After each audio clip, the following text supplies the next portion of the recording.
Olá pessoal, sejam bem-vindos à nossa aula. Hoje nós vamos falar sobre clínica das neuroses. Neurose é um assunto bem discutido na psicanálise. A psicanálise, inclusive, é considerada especialista no controle e na cura das neuroses. Não é o que acontece com a psicose, por exemplo. Mas a neurose é bem conhecida e bem estudada e bem pesquisada pela psicanálise, e então a psicanálise tem a neurose como carro-chefe, desde Freud, a neurose como carro-chefe da estrutura doutrinária e científica da psicanálise. A neurose é conhecida também como psiconeurose, ou distúrbio neurótico. Psiconeurose ou distúrbio neurótico. Neurose, mas o que é a neurose? A neurose é uma doença da personalidade. Não é uma doença mental, não é considerada uma doença mental, é uma doença da personalidade, é um transtorno da personalidade. Agora, é interessante saber definir transtorno e doença. Doença é uma coisa, transtorno é outra coisa. Transtorno significa alteração de conduta, alteração de comportamento, alterações metabólicas. Transtorno é essencialmente uma alteração. Alteração, por exemplo, você vai por uma estrada, por uma avenida daqui de Belo Horizonte, o trânsito está fluindo normal.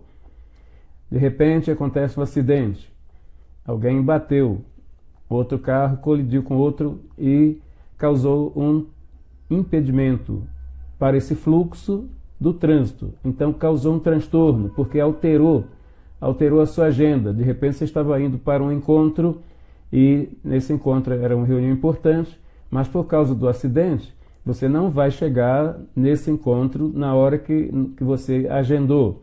Então, os outros compromissos daí para frente também vão atrasar, ou seja, então esse trânsito causou um transtorno, porque alterou uma agenda, alterou aquilo que se tem como convencionalmente normal. Transtorno, aplicando isso na psicanálise, as doenças da personalidade, é mais conhecida como transtorno porque altera aquilo que se tem como convencionalmente normal na vida da pessoa. Então, neurose, para dar uma definição, neurose é exatamente isso. É um transtorno da personalidade. Não chega a ser uma doença mental, como é o caso da psicanálise, como é o caso da psicose. A psicose é uma doença mental. A neurose é um transtorno da personalidade. Neurose é a maneira de ser da pessoa e é a maneira de reagir dessa pessoa às coisas da vida. A pessoa é neurótica, ela não está neurótica. É bem importante entender isso.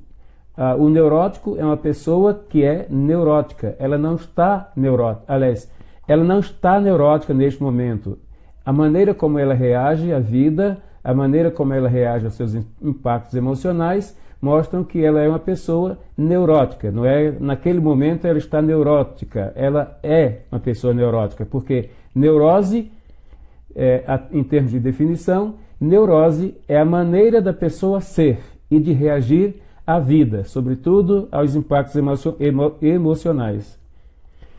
O neurótico tem plena consciência do seu problema e muitas vezes sente-se impotente para modificá-lo. O psicótico no transe, ele não tem consciência porque ele sai do núcleo de realidade, ele perde a noção de realidade. O neurótico não perde noção de realidade. Ele continua consciente das coisas que acontecem à sua volta, das coisas que estão acontecendo com ele. Ele só não tem condições psíquicas, emocionais para modificar a conduta ou as condutas que ele está esboçando. O neurótico, diante de um compromisso social, a pessoa neurótica, reage com muita ansiedade, mais do que a maioria das pessoas submetidas à mesma situação. Quer dizer, A maneira ansiosa como o neurótico reage em relação a uma determinada situação, ele sempre reage com desproporcionalidade. A sua ansiedade é desproporcional em relação à ansiedade das pessoas comuns, das pessoas que não são neuróticas. Então, diante de um fato novo, diante de algo desconhecido, o neurótico reage com um conteúdo de ansiedade maior do que uma pessoa que não é neurótica. Num determinado ambiente, por exemplo, ônibus, elevador, avião, em meio à multidão, etc., a pessoa neurótica começa a passar mal, achando que vai acontecer alguma coisa estranha, ou começa a passar mal só de saber que terá de enfrentar tal situação. É uma situação nova, uma situação desconhecida. Então, antes mesmo dessa situação nova, dessa situação desconhecida acontecer, o neurótico já está reagindo com uma ansiedade desproporcional. A neurose também é conhecida como psiconeurose porque é um estado intermediário entre a neurose e a psicose. Então, você perguntaria, por que a neurose é considerada também como uma psiconeurose? Porque a neurose está num estado intermediário entre ela, a neurose, e a psicose. Então, todas as neuroses, como por exemplo a neurose depressiva, ela está instalada entre a neurose, o núcleo da neurose, e o núcleo da psicose. Por isso que a neurose é considerada uma psiconeurose. O Freud aprofundou seus estudos sobre o que é neurose, sobre as suas causas e os seus sintomas. Foi o primeiro teórico, o primeiro pesquisador que aprofundou seus estudos sobre as causas da neurose, a estrutura da neurose, as estruturas da neurose. Por isso que a psicanálise tem a neurose como o seu carro-chefe no que tange aos estudos aprofundados sobre esse transtorno. Para Freud, o inconsciente alimentava os instintos e os impulsos e por isso deveria ser trabalhado para possibilitar a cura das neuroses. Muita gente pergunta, a neurose tem cura? A psicose tem cura? A psicose não tem cura. A psicose tem controle e esse controle é medicamentoso. O tratamento da neurose dá a possibilidade de superação e até de cura da neurose, cura do transtorno. Mas é importante que o paciente seja submetido à análise, ao tratamento analítico, e dependendo do grau dessa neurose, dependendo da profundidade da neurose, ele precisa de um tratamento multidisciplinar, ou seja, análise e o tratamento medicamentoso, psiquiátrico. Freud realizou a sua autoanálise, que consistiu em encarar calmamente seus próprios fantasmas mentais e buscou avaliar como o afetavam. A sua autoanálise se voltou para as memórias da infância, após perpassar assuntos da sua vida adulta. Também a morte de seu pai em 1896, conforme ele próprio afirmou, foi determinante para o estudo de si mesmo. Essa é uma coisa interessante que todos nós podemos fazer. Podemos fazer uma autoanálise. O psicanalista, por exemplo, não precisa necessariamente fazer análise com outro psicanalista. É importante isso, mas ele não é dependente disso. Eu, por exemplo, tenho 39 anos de carreira, 39 anos de psicanálise. Foram poucas as vezes que eu necessitei de um analista. Eu mesmo me analiso, me autoanaliso. Às vezes estou parado assim, começo a me introspectar, ou seja, entrar para dentro de mim, acessar o meu inconsciente. Eu começo quando acontece alguma coisa não normal na minha vida, eu paro, quando eu estou só, eu vou analisar exatamente aquilo que está incomodando, que está desconfortando. Eu vou buscar a lógica e a razão, a lógica e a racionalidade daquele episódio, e para conseguir encontrar a lógica e a racionalidade desse episódio, eu tenho que analisar aqui, introspectar, ou seja, que acessar o meu próprio inconsciente, onde estão os registros das nossas vivências, de todas as nossas vivências. Então você pode fazer isso constantemente. Você pode, diante de uma situação estranha à normalidade da sua vida, você pode entrar para o seu quarto ou encontrar-se com você mesmo e tentar acessar o seu inconsciente e buscar a superação daquela coisa, daquele episódio que está causando desconforto nas suas emoções.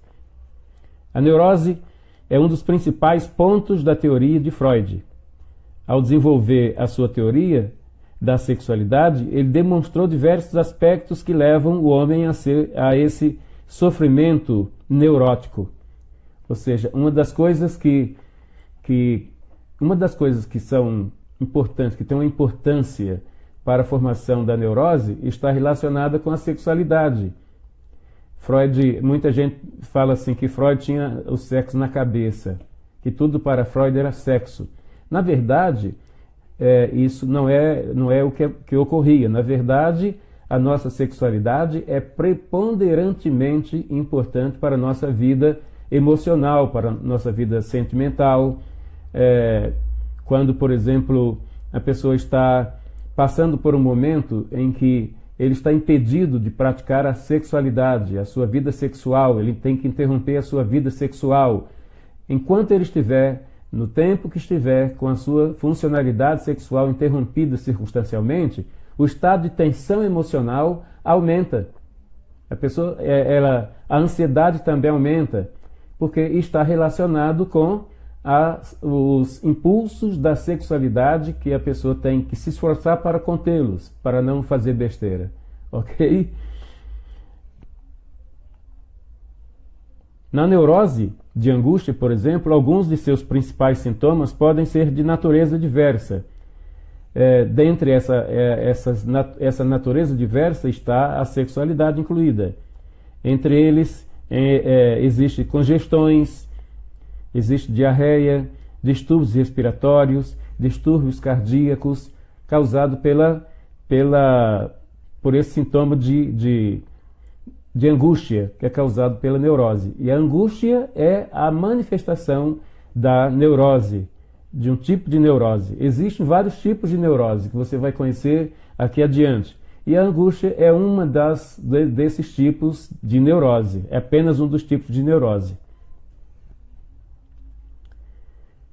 As neuroses e a sexualidade.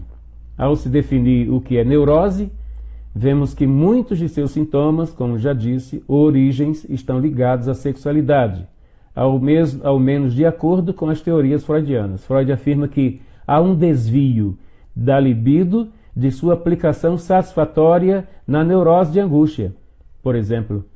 Então, as intencionalidades, os impulsos da libido são desviados. Ou seja, são desviados do seu direcionamento normal para o próprio indivíduo, ou seja, vem de encontro ao ego. Aí é isso que a pulsão da libido, que deveria ser investida na sexualidade, no impedimento da ação sexual, do ato sexual, da prática da vida sexual. Esses impulsos ou essas pulsões voltam-se contra o próprio ego do indivíduo. É exatamente aí que está a causa da neurose de angústia. Sintomas de neurose: preocupar com as coisas, mas nos preocupar com uma devida proporcionalidade. Quando fugimos da proporcionalidade daquilo com que nos preocupamos, isso vai isso vai servir como causa de neurose. Não há uma situação específica, mas a pessoa já começa a se preocupar e se preocupa excessivamente, ou seja, além do normal. Então, quando as pessoas se preocupam, a pessoa se preocupa além da normalidade, a primeira coisa que acontece em consequência disso é o estresse. É uma quantidade de estresse, é aumento do estresse. E o estresse, é interessante entender que o estresse é importante, é até necessário que nós vivamos o estresse, porque quando nós vivemos o estresse nos alimenta o sentido de motivação, sentido motivacional. Mas quando ele começa a ultrapassar, chega ao seu limite, começa a ultrapassar esse limite, ele começa a ser patológico. Então, quando ele começa a ser patológico, ele vai causar sintomas neuróticos, vai causar ansiedade, vai causar depressão. Mas você me perguntaria, como eu posso saber que o meu estresse chegou ao limite? Quando você começar a sentir dores lombares, dores musculares, que você não sentia antes. Quando você sentir essa região do trapézio, ou seja, no pescoço, atrás nas costas, abaixo do pescoço, e você começar a sentir dores, começar a sentir que essa região está endurecida, aí você começa a se preocupar com o fato de o estresse estar ultrapassando a sua área de limite, a sua área limítrofe. E cuidado, porque a partir daí pode desencadear vários outros sintomas. Um outro sintoma de neurose são traços de histeria. A pessoa não é histérica, ela não tem neurose de histeria, mas ela começa a ter traços, ou seja, perfis histéricos. Ele começa a ter reações histéricas. Isso, quando acontecer, é um sintoma de neurose. Um sintoma de que a neurose está sendo alimentada, está aumentando grandemente o seu grau de tensão. Outra coisa que é sintoma de neurose é a fobia. Então, por qualquer motivo, a pessoa se torna fóbica, ela tem reações fóbicas. Não é medo. Existe uma diferença entre medo e fobia. O medo é um alerta. O medo nos causa alerta acerca das coisas da vida, acerca de fatos reais, não é fatos imaginários. Há pessoas que se preocupam porque estão diante de um fato não real, é um fato imaginário. Isso já é motivo para ela ficar intensamente preocupada ou intensamente ansiosa. Mas a fobia é diferente do medo. A fobia causa alterações metabólicas. Eis aí a diferença entre medo e fobia. Medo é um sinal de alerta, é um sintoma de alerta. Fobia é uma demonstração de alteração metabólica, porque você começa a sentir dores, começa a sentir reações metabólicas, reações físicas, além das emocionais. Então isso é fobia. Portanto, é importante manter-se alerta, não apenas a esses, mas a qualquer outro indício, pois o tratamento realizado mais precocemente será mais efetivo e gerará resultados mais rápidos. Então, é importante que você esteja alerta no seu dia a dia, essas reações, a reação com relação à ansiedade, com relação ao medo que se torna fóbico, deixa de ser um medo para se tornar fóbico. E quando você se preocupa com essas coisas, se preocupa em fazer um tratamento precoce, então você se torna mais preparado, mais hábil para controlar as suas neuroses, controlar os seus rasgos neuróticos, os seus traços histéricos, etc. A neurose de angústia é um tipo simples de psiconeurose, a qual tem na angústia o seu principal sintoma. Então, a psiconeurose, ou seja, a neurose de angústia é o principal tipo, é o tipo simples de psiconeurose. A neurose de angústia você identifica mediante um desconforto no tórax, um desconforto que, por exemplo, você começa a sentir sintomas como se você tivesse com problemas cardíacos. É uma psicossomatização da neurose, ou seja, a psiconeurose, isso aí é uma angústia gerada pela psiconeurose, ou seja, a neurose, a partir daí, quando ela se torna uma psiconeurose, é porque ela está navegando entre a neurose e a psiconeurose. É aí que vai gerar essa angústia no peito, esse desconforto no peito, esse desconforto angustiante. Aí a sintoma se agrava, por exemplo, você vai sentir que o sintoma se agravou, por exemplo, quando você começa a ter respiração, a sua respiração de repente fica ofegante, né? O seu batimento cardíaco começa a aumentar o ritmo, ou seja, você está vivendo uma neurose de angústia nesse instante. A neurose de abandono caracteriza-se por um quadro no qual predominam a angústia do abandono, além da necessidade de segurança. A pessoa, de repente, começa a se sentir muito insegura, necessitada de sentir-se mais protegida, mais guardada, mais amparada, uma necessidade de amparo. Quando a pessoa começa a sentir sintomas, a necessidade de amparo, a necessidade de se sentir mais protegida, e ela não tem motivos para isso, então isso configura uma neurose chamada neurose de abandono. Muitas das vezes a pessoa se sente abandonada porque ela se abandona a si mesma. E isso é uma causa de depressão. A pessoa se abandona a si mesma. Então ela se torna vulnerável, não apenas à neurose de angústia, a neurose de abandono, mas à depressão. Muitos dos meus pacientes que eu tenho tratado de depressão, inclusive pacientes que tentaram suicídio, e eu tenho 30 pacientes hoje no meu consultório em tratamento contra ideações suicidas, elas estão vivendo esse momento na sua vida porque elas se abandonam a si mesmas. As coisas se tornam mais difíceis, como nesse momento que nós estamos vivendo na vida nacional e mundial, por causa da pandemia,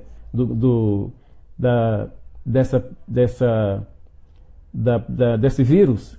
Então, a pessoa se torna muito preocupada, ela se torna muito medrosa, ela entra num estado de fobia, e ela começa a se abandonar a si mesma, em vez de se fortalecer, em vez de buscar situações de fortalecimento emocional, de consolidação da sua vida sentimental, ela deixa isso de lado, ela se preocupa demais a ponto de deixar a importância destas coisas de lado, ou seja, ela se abandona a si mesma, ela passa primariamente a sentir os sintomas, ou seja, sentir os sintomas da neurose de abandono.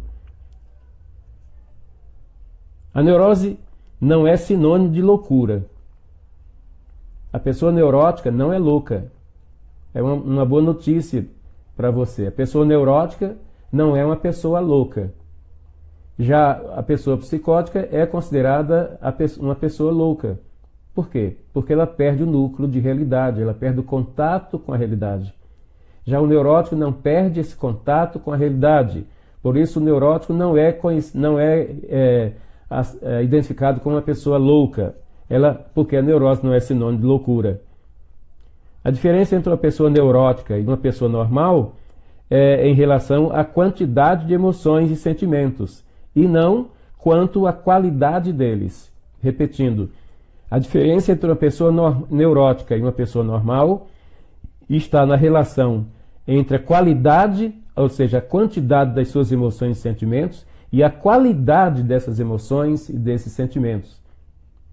Aí está a diferença entre uma pessoa normal e uma pessoa neurótica. É importante você analisar a quantidade das suas emoções descontroladas, quando as emoções estão em descontrole, em desarmonia. Então, a quantidade dessas emoções se intensifica e, por outro lado, é bom você avaliar a qualidade das suas emoções. São muitas as emoções que vivemos no nosso dia a dia. E é importante parar para observar como está sendo a qualidade das emoções que eu sinto, a qualidade dos meus sentimentos. Qual é essa qualidade? E qual é a quantidade dessas emoções? É preciso haver um balanceamento entre quantidade e qualidade em termos de emoções. Os neuróticos ficam mais ansiosos, mais angustiados, mais deprimidos, e mais sugestionáveis do que as pessoas não neuróticas. A neurose, portanto, não é uma doença mental, é sobretudo uma doença da personalidade, enfatizando isso. A neurose não é uma doença mental, é uma doença da personalidade, ou seja, é um transtorno da personalidade. É uma doença no sentido de ser um transtorno. Eu já expliquei o que é transtorno. Transtorno é alterações daquilo que se tem como convencionalmente normal, como rotineiramente normal. Então você começa a sentir essas alterações, aí isso configura que você está, nesse momento, tendo um transtorno de personalidade. Tratamento e cura das neuroses. Antigamente se pensava que a neurose era sempre incurável e que se convertia com o tempo numa doença crônica e invalidante. Hoje em dia, infelizmente, as pessoas que sofrem deste transtorno alguns podem pensar que vai se tornar crônica, mas outros, quando são orientadas em termos de estarem sendo analisadas, está passando por um processo de análise, elas compreendem perfeitamente bem que a neurose não só não é um sinônimo de loucura, mas ela consegue entender que a neurose pode ter cura, pode ter superação. A questão da cura das neuroses deve ser comparada à diabetes, pressão alta, miopia, reumatismo, alergia, asma e uma grande série de outras doenças. As pessoas portadoras dessas doenças, assim como os neuróticos, teriam uma péssima qualidade de vida se não fossem os recursos da medicina e, sobretudo, os recursos da psicoterapia analítica. A rigor, para as neuroses, recomenda-se um acompanhamento analítico associado a um tratamento médico, em casos mais graves. A medicação é imprescindível normalmente quando há componentes depressivos e ansiosos mais graves. Aí você pode perguntar, a neurose é herdada? Tem muita gente que pergunta isso. A neurose é herdada? Em primeiro lugar, convém fazer uma distinção entre o que é genético e o que é constitucional e o que é hereditário. Uma doença genética é uma doença, isso quer dizer que antes de nascer, uma pessoa pode ter um gene ou uma programação genética que conduz à direção de uma doença, mas em forma de probabilidade. Isso não significa que vai se tornar um episódio ou um fato real. É em termos de probabilidade. A pessoa nasce com a predisposição genética com uma que predispõe a pessoa a ter uma doença, um transtorno. Mas isso não significa que é uma coisa definitivamente certa.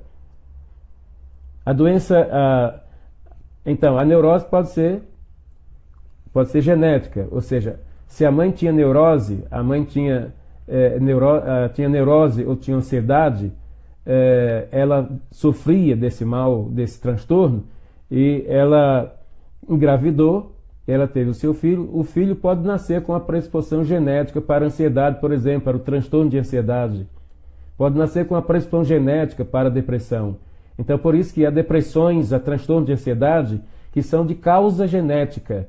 E há outras depressões, transtorno de ansiedade, outras psicopatologias que não são de predisposição genética, são constitucional, ou seja, uma doença constitucional é a doença que faz parte da pessoa, sem ter sido necessariamente genética ou hereditária. Como, por exemplo, eu tenho diabetes tipo 2, que é chamado diabetes mellitus. Em mim, o diabetes se constituiu por estresse. Não é genético, se constituiu por estresse. Então, é constitucional. Foi constituído pelo estresse. Então, há patologias e psicopatologias que são constitucionais, ou seja, se constituiu por alguma razão, por alguma causa, não necessariamente genética. A doença hereditária é uma doença genética que se transmitirá com certeza de geração a outra geração. E além disso terá uma porcentagem fixa calculada de novos casos de doença na geração seguinte. Ou seja, familiares desse paciente tinha determinada determinado transtorno, determinada doença, e essa doença vai passando de geração em geração. Amanhã ou depois nasce uma outra criança e tem um indivíduo que apresenta uma determinada doença que outro da família até a quarta geração também apresentava. Então, isso aí é o que configura uma doença hereditária. Quando eu falo de patologia, falo de doenças físicas, doenças orgânicas. Quando eu falo de psicopatologia, eu estou falando de doenças ou transtornos da emocionalidade, transtorno da personalidade, como depressão, transtorno de ansiedade, os transtornos bipolares, ou neurose de angústia depressiva. Essas são psicopatologias. As neuroses são, portanto, psicopatologias, não são patologias. A estrutura das neuroses. Vamos falar de estrutura das neuroses. Os pacientes portadores de estruturas neuróticas caracterizam-se pelo fato de apresentarem algum grau de sofrimento e de desadaptação em alguma ou mais situação de área importante da vida, como sexual, área sexual, familiar, profissional ou social. É evidente o seu portador permanentemente tem um permanente estado mental de bem ou de mal-estar para consigo próprio. E aí, por causa desse mal-estar para consigo próprio, o indivíduo se desajusta consigo próprio. Quando o indivíduo se desajusta para consigo próprio, ele se desajusta com o ambiente, com o seu ambiente, o ambiente à sua volta. Ele se desajusta com a sociedade, ele se desajusta na vida como um todo. Então, esse desajustamento consigo próprio, ou desajustamento com o ambiente, desajustamento com a sociedade, com o meio que o indivíduo convive, isso constitui a estrutura da neurose. A estrutura das neuroses apresenta os vários tipos de neurose, como, por exemplo, vou apresentar aqui alguns deles. O transtorno fóbico ansioso é uma neurose que se caracteriza exatamente pela prevalência da fobia, entre outros sintomas de ansiedade, ou seja, um medo anormal, desproporcional e persistente diante de um objeto, diante de uma situação específica. Dentro dos quadros fóbicos ansiosos, destacam-se 3 tipos. Então, o indivíduo que vive isso, ele tem um transtorno fóbico ansioso. E dentro do transtorno fóbico ansioso, existem 3 estruturas. A primeira é a agorafobia, que se configura como medo fóbico de lugares específicos. Agorafobia. O segundo é a fobia social, que se configura como medo de ser avaliado por outras pessoas, ou avaliado pelo meio em que ele está, pelo ambiente que ele vive. Como, por exemplo, quando a pessoa vai apresentar um trabalho de faculdade, ou um trabalho qualquer que ele tem que apresentar diante de uma plateia, diante de um público, diante de um auditório, ele apresenta uma situação de fobia social, ou seja, o medo de ser avaliado. O medo de ser avaliado configura a fobia social. Então, a fobia social é uma dos dois transtornos fóbicos, é das duas derivações do transtorno fóbico ansioso. E a terceira é a fobia específica, ou seja, medo fóbico de determinados objetos, fobia específica. Por exemplo, medo de barata é uma fobia específica, medo de escuro é uma fobia específica, medo de avião é uma fobia específica. Esses medos específicos são fobia específica, que é derivada do transtorno fóbico ansioso. Então, o transtorno fóbico ansioso se configura através dessas 3 derivações: agorafobia, fobia social e fobia específica. A agorafobia é caracterizada por uma ansiedade, ou medo de sair de casa, ou estar em situações nas quais não saiba melhor o que fazer. A agorafobia é caracterizada pela ansiedade ou medo de sair de casa por estar em situações em que ele sente a necessidade de fuga, ou ele sente a necessidade de socorro imediato, ou ele sente que se sente inseguro entre multidões, lugares fechados, distanciar-se, está mais distante de casa, ele sente medo dentro do transporte coletivo, túneis, pontes, lugares públicos em geral. No caso de algum acidente, ou ele teme acidente ou mal-estar, ele fica com a sua mente inclinada, com o seu pensamento fica inclinado, fica condicionado a pensar em acidente, pensar em mal-estar, pensar em passar mal, ou seja, isso é agorafobia. Isso se apresenta muito na pessoa que tem transtorno de pânico. A fobia social geralmente apresenta seus primeiros sintomas ainda na adolescência, sendo que 90% dos casos o quadro se apresenta antes de 25 anos de idade, afetando igualmente homens e mulheres. O que distingue a fobia social de outras fobias é a ansiedade, é o grau de ansiedade. E isso é o que distingue no adolescente entre 14 aos 16 anos de idade e até os 25 anos de idade, é o grau de ansiedade. A ansiedade ganha proporções, às vezes incomensuráveis, vindo a causar então a síndrome de pânico, o transtorno de pânico. A fobia social é caracterizada por um medo excessivo de se expor a outras pessoas, levando à evidenciação de situações sociais. A pessoa sente um medo patológico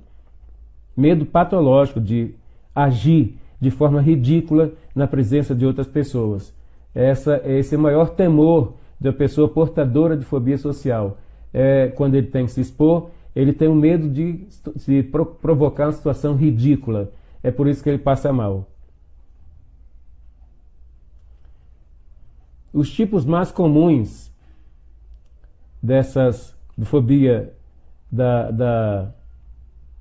do transtorno fóbico ansioso, além desses três, são acrofobia, que é o medo de lugares altos, aerofobia, que é o medo de ar, é o medo das pessoas que têm medo de avião, hidrofobia, medo de água, agorafobia, medo de lugares e situações públicas, fenilofobia, que é o medo de gatos, aracnofobia, que é o medo de aranhas, astrofobia, que é o medo de relâmpagos, prontofobia, que é medo de trovões, e bacterofogia, que é o medo de germes.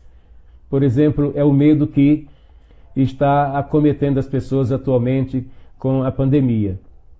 Transtornos histriônicos é outra neurose. Transtorno histriônico são os transtornos de histeria no homem.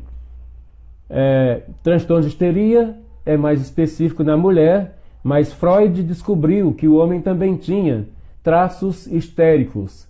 Ou seja, a comunidade médica de então não aceitava que o homem tinha histeria, que o homem pudesse ter histeria, porque eles faziam uma associação do sentido etimológico da palavra e da origem etimológica da palavra útero, que vem de histerios, útero. E histeria também vem desse mesmo termo, desse mesmo termo grego. Então, eles entendiam que, porque o homem não tem útero, então o homem não podia ter neurose histérica. E Freud aprofundou a pesquisa para descobrir como ele descobria alguma expressão que pudesse cognominar a histeria no homem. Ele foi buscar essa expressão no circo romano e no teatro grego. Os principais atores no teatro grego e também no circo romano, quando recebeu o papel que tinha como finalidade chamar a atenção do público, da plateia para a peça, esse ator recebeu o nome de histrião, era uma cognominação de histrião. Aí então, como na histeria, uma das expressões da histeria é chamar a atenção para si mesmo, então Freud atribuiu à histeria masculina o nome de neurose de histrião, ou neurose de histrionismo. O neurótico histérico pode desmaiar, ficar paralítico, sem fala, trêmulo e desempenha todo tipo de papel de doente. Ou seja, ele não está verdadeiramente doente no sentido patológico, ele está doente no sentido psíquico, no sentido de transtorno da personalidade. Ele tem, quando o indivíduo apresenta esses episódios são tipos, e é um homem, trata-se de um homem, esses episódios configuram o transtorno histriônico. Se é na mulher, que apresenta essas manifestações, então ela tem uma neurose de histeria. Transtorno obsessivo compulsivo, que vocês devem estar careca de saber o que é também uma neurose, está dentro do quadro das neuroses. Tem muita gente que confunde pensando que está no quadro das psicoses. Não, transtorno obsessivo compulsivo está dentro do quadro das neuroses. Reúnem neuroses cujo sintoma principal é a incapacidade de controlar manias e rituais, assim como determinados pensamentos desagradáveis e absurdos. É comum, então, comumente conhecido como TOC e manifesta-se sob as seguintes formas: alterações do comportamento, ou seja, rituais ou compulsões, repetições, evitações. Por exemplo, a pessoa fechou a porta, depois ela volta lá para verificar se a porta realmente está fechada, e está fechada. Aí ela volta às suas atividades normais, depois ela retorna à porta para verificar se a porta está de fato fechada. Ou seja, isso aí já configura o que chamamos de ritual. E esse ritual configura o transtorno obsessivo compulsivo. Alterações dos pensamentos, ou seja, obsessões, como dúvidas, preocupações excessivas, a alteração do pensamento. Ou seja, a obsessão está no pensamento, a compulsão está nas atitudes. Ou seja, a pessoa que é portadora de transtorno obsessivo compulsivo, ela tem uma alteração no pensamento e, consequentemente, ou seja, por tabela, ela tem alterações de comportamentos, de condutas.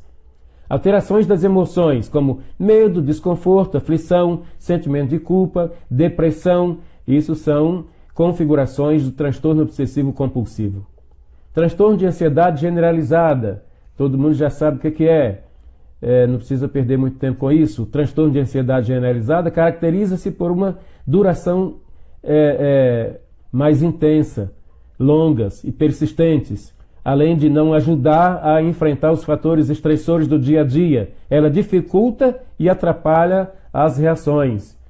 O transtorno generalizado de ansiedade justifica-se o nome transtorno generalizado porque e é identificada pela sigla TAG, porque a TAG faz opções, o que se chama de opções psicossomáticas. Ou seja, a pessoa que é portadora do transtorno de ansiedade generalizada, ela pode ter, por exemplo, transtornos gástricos intestinais, ela pode ter diarreia, ela pode ter constipação intestinal, ela pode ter cólicas intestinais, ela pode ter transtorno esofágico, que é aquele desconforto que a pessoa sente dentro dela, que no interior as pessoas chamam de bolo. Eu tenho um bolo aqui dentro, ou seja, ela tem um transtorno, ela tem uma opção psicossomática do transtorno de ansiedade.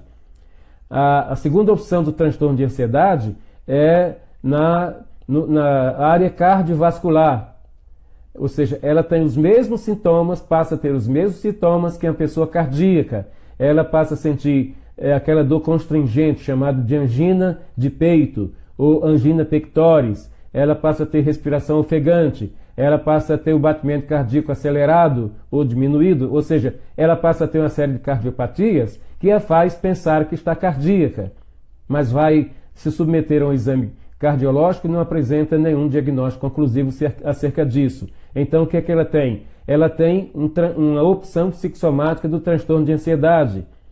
A terceira opção psicossomática é na área dermatológica. A pessoa passa a ter doenças de pele, manchas na pele, ela passa a ter psoríase, inclusive, ou seja, uma série de afecções epidérmicas. E aí isso pode ter uma origem genética, mas na maioria dos casos, na grande maioria dos casos, trata-se de uma opção psicossomática.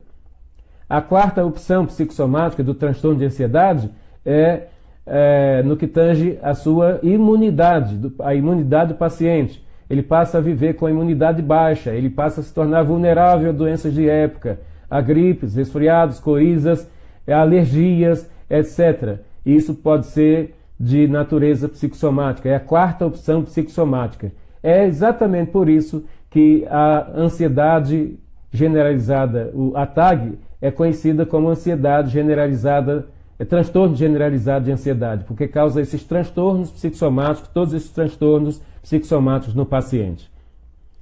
É uma neurose.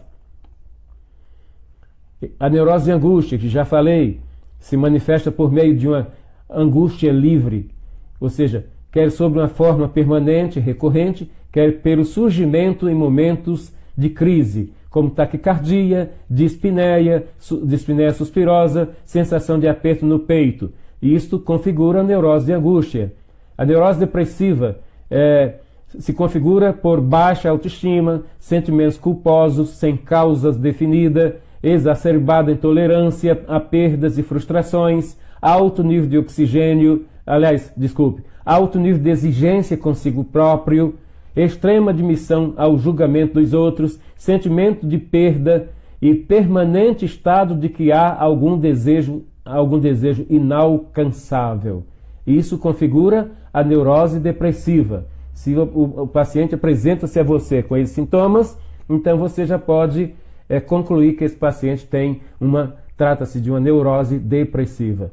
Neuroses fóbicas se configura por diversificada combinação de pulsões, fantasias, angústias, defesa do ego, identificação patogênicas, podem determinar na personalidade do sujeito uma estruturação de natureza fóbica, ou seja, é uma neurose, trata-se de uma neurose fóbica. Enfim, são muitas as neuroses. Existem relacionadas 13 tipos diferentes de neuroses. Não vou falar todos, mas você aprofunda a sua pesquisa sobre neurose, a sua investigação sobre neurose, e você vai se deparar com essa quantidade toda de neuroses. Como tratar a neurose? A primeira coisa que devemos saber sobre a neurose é que todos nós podemos apresentar em algum momento comportamentos caracterizados pela preocupação excessiva, a ruminação, a vulnerabilidade. E isso trata-se de um momento em que a neurose está se tornando proeminente na nossa personalidade. Como contam os historiadores, diversos inventores e pesquisadores tinham perfis altamente sensíveis, instáveis, mal-humorados e sempre preocupados. No entanto, havia neles algo genial, algo que lhes permitiu canalizar toda essa energia mental para um bom caminho. Eis aí um motivo para você tratar a sua neurose. Quando você perceber que esses sintomas estão acontecendo com você, ou seja, que você está preocupado excessivamente, que você começou a ruminar situações, ruminar as coisas, você começa a se sentir vulnerável, aí você procure alguma coisa, procure ocupar os espaços da sua mente com alguma coisa, procure, por exemplo, explorar a sua capacidade criativa. Eu não sinto essas coisas porque eu estou sempre envolvido com pesquisas, envolvido com estudos, eu estou sempre buscando novos conhecimentos, eu estou sempre com a minha mente ocupada com coisas lógicas e racionais. Então, quando você começa a pensar que você está sendo atacado por esses sintomas, busque imediatamente ocupar os espaços da sua mente com coisas que levem você a atitudes investigativas, atitudes racionais, atitude de pesquisas, por exemplo, já que você é um psicanalista, e psicanalista é um homem de pesquisa. Um psicanalista que não é dado a pesquisa, ele não vai muito longe, ele não vai fazer sucesso como psicanalista. Um psicanalista precisa ser amante dos livros, ser amante da pesquisa, até porque se ele é um amante dos livros e da pesquisa, ele não dá espaços para espaços vagos na sua mente. É uma maneira de curar a neurose. Por isso, antes de ver a neurose como algo puramente patológico, devemos entender que basta oferecer ferramentas para a pessoa para que ela maneje muito bem essas ferramentas em diversos sentidos emocionais, como por exemplo, para ver mudanças adequadas. O autêntico problema, como antes denominado perfil neurótico, é que tínhamos diante de nós um paciente incapaz de enfrentar as suas dificuldades. A neurose requer tratamento multidisciplinar, medicamentoso, psicoterápico, analítico, sendo a análise psicanalítica uma das mais recomendadas e mais eficazes na cura, na superação e na cura das neuroses. Então, eu estou muito satisfeito com essa aula de hoje. O conteúdo que eu programei para dar para vocês hoje, esse conteúdo eu completei. Concluí o conteúdo, fechei o conteúdo. Eu creio que você ouviu muita coisa sobre neurose, mas existe muito mais para se falar sobre neurose. Penso que é importante você pesquisar, que este estudo de hoje sirva apenas como um trampolim para você pular no mar da pesquisa. É um trampolim para você pular no mar da pesquisa e mergulhar na pesquisa, mergulhar na investigação. Aí então você vai descobrir que existe muito mais coisas sobre a neurose, que a neurose é muito mais presente na vida do ser humano, na nossa vida, e que você precisa ter um conhecimento muito grande para vencer, para superar a neurose. Daí a importância do autoconhecimento. Quando você tem autoconhecimento, você tem probabilidade muito maior de vencer não só a neurose, mas qualquer transtorno na sua personalidade. É importante você, meu aluno querido, minha aluna querida, é importante você se interessar, por exemplo, por conhecer e absorver os ensinos da inteligência emocional. Muito pouca gente utiliza a inteligência emocional. Entre 8% a 10% da humanidade utiliza a inteligência emocional. A inteligência emocional existe desde que o homem é homem. Ela existe muito antes da inteligência acadêmica. E ela é importantíssima para a inteligência acadêmica. Então, quando eu me interesso pela inteligência emocional, eu começo a descobrir coisas muito importantes na minha vida. Eu começo a ter um autoconhecimento muito maior de mim mesmo. Aí então eu começo a ter condições de superar-me a mim mesmo e de ser alguém melhor na minha vida sentimental, na minha vida emocional, na minha vida profissional, na minha vida familiar, quando eu me conheço a mim mesmo, quando eu sou um praticante da inteligência emocional. Não há neurose que não seja superada quando você tem conhecimento de si mesmo, ok? Que você possa ter esta aula de hoje como algo, ou seja, uma vivência para aprofundamento do seu conhecimento acerca de neurose, acerca dos transtornos emocionais, dos transtornos da personalidade. Boa noite.